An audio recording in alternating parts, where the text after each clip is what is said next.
వీళ్ళంతా ఒకే ఫ్యామిలీ కదా సినిమా వాళ్ళు. సరే చంద్రశేఖర్ రెడ్డి గారు అంటే పోనీ మీకు వ్యతిరేకి, రాజకీయంగా ప్రత్యర్థి. ఇది ఈ కుట్రకోణాన్ని మీరు ఎలా చూస్తున్నారు, ఎలా విశ్లేషిస్తారు?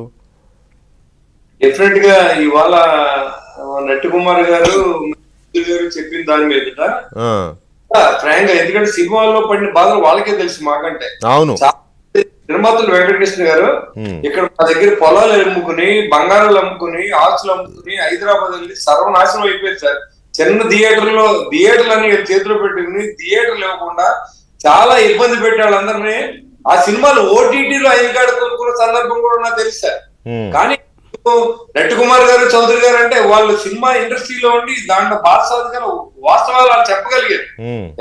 ఈ నలుగురే చేశారనడానికి ఇప్పుడు ఎవరైతే ఇప్పుడు మనం చూసిన దిల్ రాజు గారు కానీ, మరి ఎవరైతే మన ఇంకా సురేష్ బాబు గారు కానీ, అదే విధంగా అల్లు అరవింద్ గారు కానీ, మరి ఇలా కొంతమంది నలుగురు చేతితో ఇండస్ట్రీ వెళ్ళిపోతే ఇవాళ మీరు చూడండి, గడిచిన 5 సంవత్సరాల్లో పవన్ కళ్యాణ్ గారిని ఎంత ఇబ్బంది పెట్టాలన్నా జగన్మోహన్ రెడ్డి ఇబ్బంది పెట్టలేకపోయాడు. ఈ రోజు ఈ నలుగురిని కూడా అవసరమైతే మారుస్తాం. నేను అది కూడా చెప్తున్నా, జనాన్ని మోటివేట్ చేయగలం. వీళ్ళ చాలా మంది నిర్మాతలు చావు కారణమయ్యారని, చాలా మంది సినిమా హీరోలు ఇబ్బంది పడ్డారని కూడా మేము తెలియజేయడం సత్యం. ఎందుకంటే ఇవాళ ఎంత పట్టుదలగా తీసుకుంటే, మేమెంత పట్టుదలగా తీసుకుంటాం. 164 మంది ఎమ్మెల్యేలు ఉన్నాం. ఇవాళ కూటమిలో ప్రతి చోట అక్కడ జగన్మోహన్ రెడ్డి ఒకటే తీసుకున్నాడేమో, ఇక్కడ ప్రతి జనసేన నాయకుడు ప్లస్ అందరు ఎమ్మెల్యేలు కూడా థియేటర్లు కంట్రోల్ తీసుకుంటాం. రేపు పొద్దున 7 సినిమాలు వస్తాయి. ఇది కనుక జరిగిందంటే ఖచ్చితంగా ఏళ్ళే మారుస్తారు జనం. అప్పుడు ఏళ్ళు రాకూడదురా బాబు అని నిర్మాత కూడా ఇవ్వని సందర్భాలు ఉంటాయి.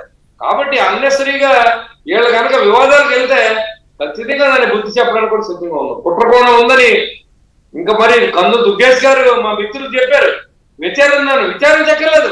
వాళ్ళ నట్టి కుమార్ గారు అదే ఇండస్ట్రీలో ఉండి అంత ఓపెన్ గా మాట్లాడి, చౌదరి గారు అంత ఓపెన్ గా మాట్లాడినప్పుడు డెఫినెట్ కుట్రకోణం అయింది. దీనిలో అనుమానం ఏంటి? పవన్ కళ్యాణ్ అనేవాడు రూపాయి సంపాదిస్తే దాంట్లో 90 పైసలు ప్రజల కోసం ఖర్చు పెడతాం. అదండి, నాకు ఒక మాట చెప్పండి. పవన్ కళ్యాణ్ గారు నాకు తెలిసినంత వరకు ఎవరితోనూ వివాదాలు పెట్టుకునే ఇదైతే కాదు, కాంట్రవర్షియల్ క్యారెక్టర్ అయితే అసలే కాదు. పైగా పర్టికులర్ ఇండస్ట్రీలో అవసరమైతే 10 మందికి హెల్ప్ చేసి